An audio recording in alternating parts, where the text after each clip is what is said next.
When you have a bad habit, say pornography, say adultery, extremely bad. In the case of adultery, major sin. In the case of pornography, minor sin, but it's still a sin. And I want to tell you something.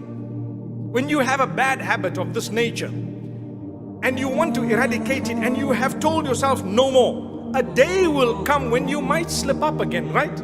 You might drop again, because you know what? You're a human. On that day, don't think, I blew it, that's it, now I'm back to my old ways. You're not. You're not back to your old ways. No. If you blew it one day, at least you did better. You used to do it every day before. Now it happened today, but you're going to turn back to Allah immediately and say, you seek forgiveness once again, and you're not going to do it again, and you stop it. So the gap between your falling would be bigger and bigger until a day will come when you will totally stop it. You get the point? Shaitan makes you lose hope. So if you said, right from today, I'm not going to commit the sin anymore, and a month later you dropped, Shaitan says, you see, you're back to where you were. So then Shaitan might make you say, well, it's okay, now I'm just going to go back, because you know what, I'm too weak and I just can't do this. No, you can. You can, you will, you shall, and you must. If you fell a month later, get up, seek the forgiveness of Allah. You might fall 6 months later. How's the gap? Bigger.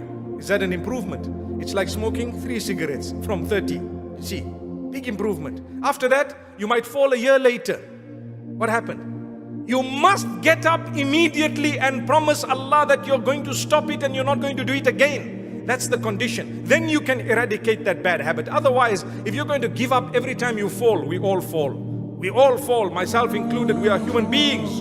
We will fall. Allah wants you to be dedicated. If you missed one salah, does it mean you must stop all your salahs? No. You might miss it even if you're regular with your salah. You're a human being. The Prophet ﷺ says you may sleep a little bit sometimes, much, and you might not realize that the time of salah has crossed. As soon as you get up, fulfill your salah.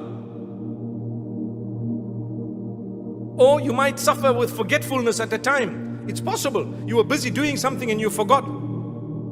That's a hadith of the Prophet ﷺ. مَنْ نَامَ عَنْ صَلَاةٍ أَوْ نَسِيَهَا فَلْيُصَلِّهَا إِذَا ذَكَرَهَا. Whoever sleeps over a prayer or forgets a prayer should fulfill it or should do the qadha as soon as they remember, as soon as they can. It's a simple hadith.